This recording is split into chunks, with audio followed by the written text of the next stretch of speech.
SOC 101 म्हणजे समाजशास्त्र आणि सामाजिक शास्त्रे अधिष्ठान अभ्यासक्रमाची तयारी करणाऱ्या सर्व परीक्षार्थींसाठी. अगदी बरोबर.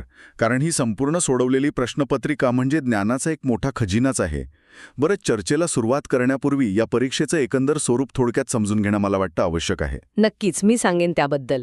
तर ही परीक्षा एकूण 80 गुणांची असते आणि त्यासाठी 3 तासांचा वेळ मिळतो. इथे सर्व प्रश्न सोडवणे अनिवार्य असते. म्हणजे पर्याय नसतात का? मिशन हाती घेतले आहे. वेळेची बचत व्हावी यासाठी आपण या प्रश्नपत्रिकेतील सर्व 20 विषयांवर एका रॅपिड फायर पद्धतीने चर्चा करणार आहोत. हो, आणि परीक्षार्थ्यांचा कोणताही गोंधळ होऊ नये म्हणून आपण प्रत्येक संकल्पना पूर्णपणे स्वतंत्र ठेवणार आहोत. कोणत्याही एका प्रश्नाचा दुसऱ्या स्लाइडशी संबंध जोडायचा नाहीये. एकदम क्लिअर. चला तर मग थेट पहिल्या विषयापासून सुरुवात करूया. आपला पहिला विषय आहे इतिहास. आपण नेहमी विचार करतो की इतिहास म्हणजे काय? फक्त जुन्या तारखा आणि राजांच्या लढायांची यादी? हां, खूप मोठा गैरसमज आहे समाजात. इतिहास म्हणजे केवळ तारखांचा खेळ अजिबात नाही. शास्त्रीय भाषेत सांगायचं तर भूतकाळात घडून गेलेल्या घटनांची कालक्रमानुसार आणि वैज्ञानिक पद्धतीने केलेली नोंद म्हणजे इतिहास. म्हणजे हा मानवी प्रगतीचा एक आलेखच आहे तर. पण मग एखादी जुनी घटना सत्य आहे हे कसं ठरवायचं? तिथेच तर पुराव्यांची गरज असते, ज्याला आपण इतिहासाची साधने म्हणतो. ही साधने 3 प्रकारची असतात. पहिली म्हणजे लिखित साधने, जसं की जुने ग्रंथ किंवा राजदरबारातील कागदपत्रे. अच्छा, आणि बाकीची 2? दुसरी असतात भौतिक साधने, म्हणजे किल्ले, उत्खननात सापडलेली नाणी किंवा जुनी भांडी. आणि तिसरी मौखिक साधने, जी पिढ्यानपिढ्या लोकांच्या मुखातून पुढे येतात, जसं की पोवाडे किंवा लोकगीते. अरे वा, म्हणजे इतिहास हा खऱ्या अर्थाने समाजाचा आरसा आहे. आता एका पूर्णपणे वेगळ्या म्हणजे दुसऱ्या स्वतंत्र विषयाकडे वळूया. सामाजिक विभाजन. आपण बघतो की लोक वेगवेगळ्या गटात विभागलेले असतात, पण हे विभाजन नक्की कशामुळे होतं? समाजातील लोकांची जात, वर्ग, धर्म, लिंग किंवा आर्थिक स्थितीवरून झालेली जी विभागणी असते तिलाच आपण सामाजिक विभाजन म्हणतो, किंवा इंग्रजीत सोशल स्ट्रॅटिफिकेशन. पण याचा मुख्य परिणाम काय होतो समाजावर? याचा सर्वात मोठा परिणाम म्हणजे समाजात उच्च नीच असा भेदभाव निर्माण होतो. आता याचे 2 आधार आहेत. एक म्हणजे नैसर्गिक आधार, ज्यामध्ये व्यक्तीचे वय आणि लिंग यांचा समावेश होतो. आणि दुसरा मानवनिर्मित असेल, हो ना? अगदी बरोबर. मानवनिर्मित आधार जास्त प्रभाव टाकतो. यात जात, संपत्ती आणि शिक्षण यांचा विचार होतो. परिणामी समाजातील संधी, अधिकार आणि प्रतिष्ठा यामध्ये खूप मोठी तफावत येते. उदाहरणार्थ, भारतीय समाजातील जातीय व्यवस्था. आता पुढचा तिसरा विषय आहे समाजशास्त्राचं महत्त्व. आपण इतिहासाचं पाहिलं, पण सध्याच्या समाजाचा अभ्यास का करायचा? कारण समाजशास्त्रातून आपल्याला मानवी समाज कसा चालतो, त्याची रचना कशी आहे, याचे सखोल ज्ञान मिळते. समाजात दारिद्र्य किंवा गुन्हेगारी यांसारख्या समस्या का निर्माण होतात हे शोधण्यासाठी हा अभ्यास उपयुक्त आहे. म्हणजे हे समाजशास्त्र एका अर्थाने समाजाच्या डॉक्टरसारखंच काम करतं. रोगाचं मूळ शोधून त्यावर उपाय काढायचा. अतिशय समर्पक उपमा दिलीत तुम्ही. आणि यासोबतच कुटुंब, धर्म, शिक्षण या संस्थांचे महत्त्व समजते. महत्त्वाचं म्हणजे यातून स्वतःच्या जगाबाहेर पडून समाजाकडे पाहण्याचा एक सहिष्णू दृष्टिकोन विकसित होतो. आता चौथ्या आणि एका अत्यंत रंजक विषयाकडे येऊया. प्रायोगिक मानसशास्त्र. मानसशास्त्र आणि प्रयोगशाळा हे कसं शक्य आहे? लॅबमध्ये मनाचा अभ्यास कसा होतो? ऐकायला थोडं वेगळं वाटतं, पण मानवी आणि प्राण्यांच्या वर्तनाचा नियंत्रित प्रयोगशाळेत अभ्यास करणाऱ्या शाखेला प्रायोगिक मानसशास्त्र म्हणतात, म्हणजे एक्सपेरिमेंटल सायकोलॉजी. म्हणजे यात नक्की काय करतात? माणसांवर प्रयोग? एक प्रकारे हो, पण वैज्ञानिक पद्धतीने. आधी गृहीतके मांडली जातात आणि निष्कर्ष काढले जातात. बाह्य घटकांचा प्रभाव टाळण्यासाठी मुद्दाम प्रयोगशाळेचा वापर होतो. यात संवेदना, आकलन आणि भावनांचा अभ्यास होतो. आणि लक्षात ठेवण्यासारखी गोष्ट म्हणजे 1889 मध्ये विल्हेम वुंट यांनी पहिली मानसशास्त्रीय प्रयोगशाळा स्थापन केली. 1879. छान. आता 5वा विषय थेट अर्थशास्त्राचा. वस्तूच्या मागणीवर प्रभाव टाकणारे घटक. आपण बाजारात खरेदी करताना नक्की कशाचा विचार करतो? वस्तूच्या मागणीवर प्रामुख्याने 5 घटक प्रभाव टाकतात. पहिला आणि सर्वात सोपा घटक म्हणजे वस्तूची किंमत. किंमत वाढली की मागणी साहजिकच कमी होते. दुसरा घटक म्हणजे उपभोक्त्याचे उत्पन्न. म्हणजे खिशात किती पैसे आहेत ते. पैसे जास्त असले की खरेदी वाढते. होय. तिसरा घटक आहे लोकसंख्या. ती जेवढी जास्त तेवढी मागणी जास्त. चौथा घटक थोडा रंजक आहे, तो म्हणजे पर्यायी वस्तू. समजा चहा खूप महाग झाला तर लोक कॉफी पिणं पसंत करतात. अच्छा, म्हणजे एकाच्या किमतीचा दुसऱ्यावर परिणाम. आणि पाचवा घटक. पाचवा घटक म्हणजे ग्राहकांच्या आवडीनिवडी. फॅशन किंवा आवड बदलली की मागणी वेगाने बदलते. आता आपण 6व्या विषयाकडे वळूया. साहित्य व कलेच्या इतिहासाचे महत्त्व. इतिहास समजण्यासाठी साहित्य आणि कला कशी मदत करतात? इथली सर्वात आकर्षक गोष्ट हीच आहे. साहित्य आणि कला हे तत्कालीन संस्कृती आणि जीवन पद्धतीचे जिवंत दस्तऐवज असतात. हा एक असा सामाजिक आरसा आहे जो त्या काळातील विचारप्रवाह आणि राजकीय स्थिती दर्शवतो. म्हणजे जुनी नाटके किंवा चित्रे ही नुसती कला नसून इतिहासाचा पुरावा असतात. अगदी. मानवाच्या कल्पनाशक्तीचा विकास कसा झाला हे त्यातून समजतं. म्हणूनच जुनी नाटकं, कविता आणि चित्रे ही इतिहास लेखनासाठी अत्यंत विश्वासार्ह भौतिक आणि लिखित साधने आहेत. आता 7वा विषय राज्यशास्त्राचा. भारताच्या सर्वोच्च न्यायालयाची कार्यकक्षा. सुप्रीम कोर्टाचे अधिकार नक्की किती व्यापक आहेत? भारताच्या सर्वोच्च न्यायालयाची कार्यकक्षा 3 भागात विभागली आहे. पहिली म्हणजे प्रारंभिक कार्यकक्षा. यामध्ये केंद्र विरुद्ध राज्य किंवा 2 राज्यांमधील वाद थेट येथे सोडवले जातात. मूलभूत अधिकारांचं संरक्षण सुद्धा यातच येतं का? होय, नक्कीच. दुसरी आहे अपिलीय कार्यकक्षा.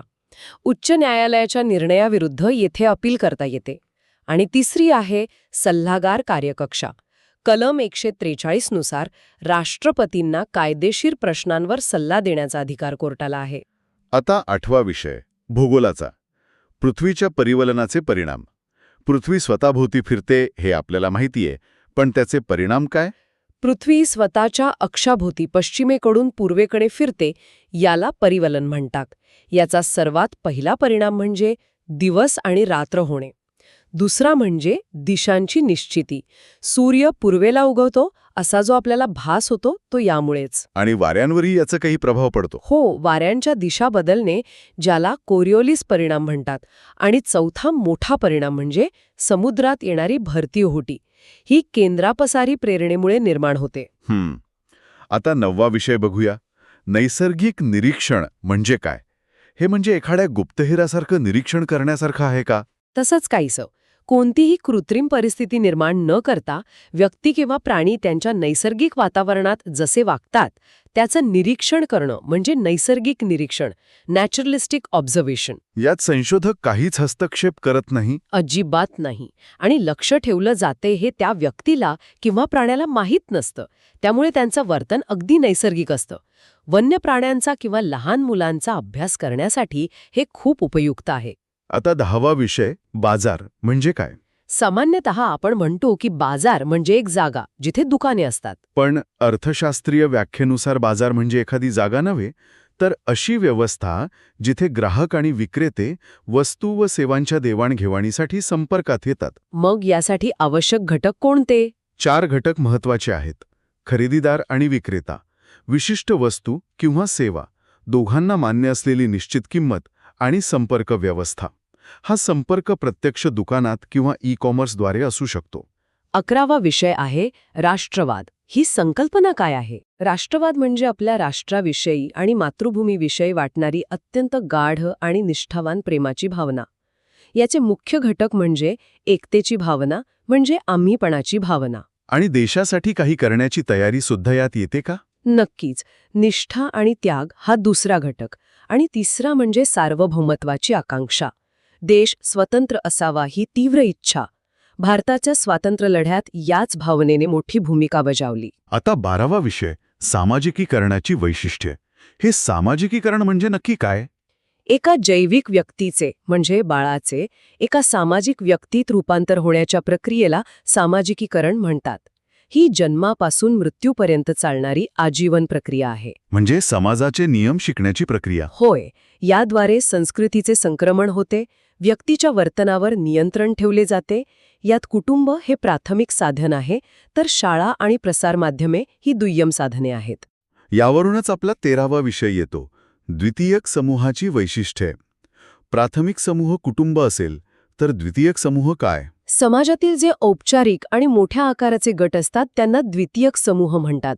उदाहरणार्थ राजकीय पक्ष किंवा कामगार संघटना. इथे कुटुंबासारखं भावनिक जिव्हाळा नसतो का? नसतो. आकार मोठा असल्याने सर्वांची एकमेकांची ओळख नसते. संबंध नियम आणि कायद्यावर आधारित असतात. विशिष्ट हेतूसाठी हे समूह स्थापन होतात आणि प्रत्यक्ष संपर्क कमी असतो.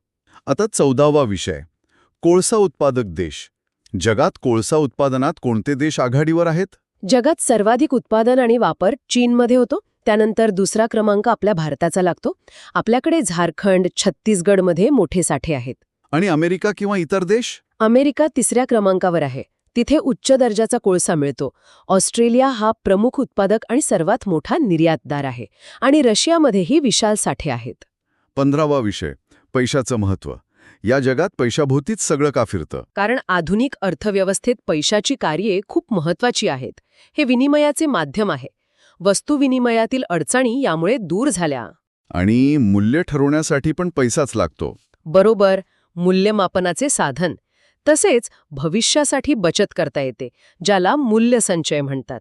बँकिंग आणि व्यापाऱ्यांसारख्या आर्थिक विकासाचा पैसा हाच मोठा आधार आहे. आता 16वा विषय, सामाजिक संरचनेचे घटक तत्वे. ज्याप्रमाणे इमारत विटांनी बनते तसंच समाज कशाने बनतो? समाजाची रचना 4 मुख्य घटकांनी बनते. पहिले म्हणजे सामाजिक संस्था, जसे कुटुंब किंवा धर्म.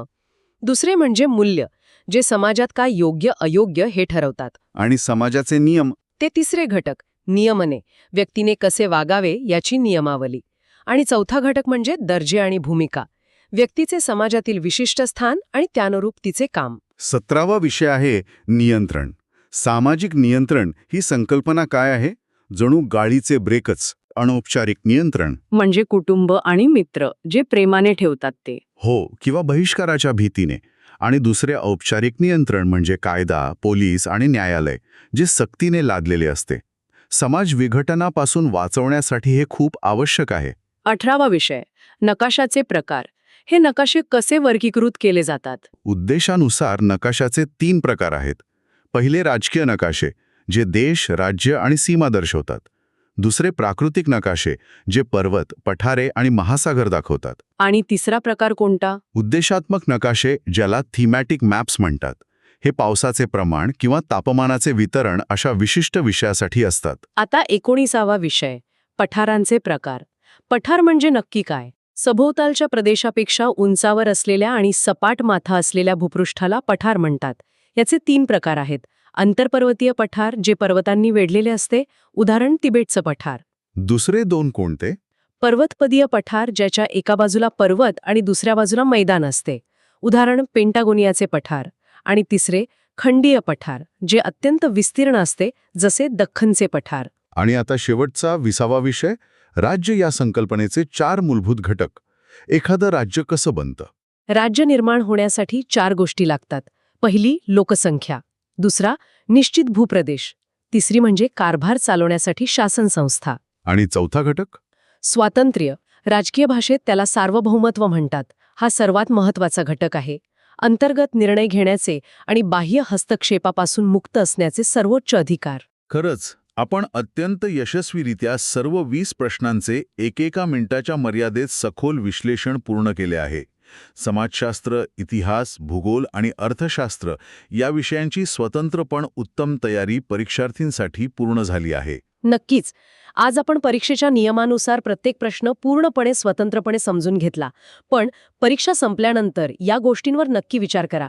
जेव्हा आपण एखाद्या प्रदेशाचा नकाशा किंवा तिथले पठार पाहतो, तेव्हा त्याचा तिथल्या लोकांच्या व्यवसायावर किंवा अर्थव्यवस्थेवर कसा परिणाम होत असेल.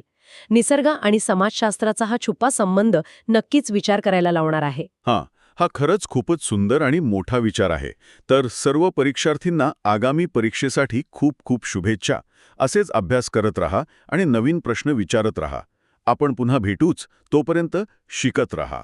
SOC 101 म्हणजे समाजशास्त्र आणि सामाजिक शास्त्रे अधिष्ठान अभ्यासक्रमाची तयारी करणाऱ्या सर्व परीक्षार्थींसाठी. अगदी बरोबर.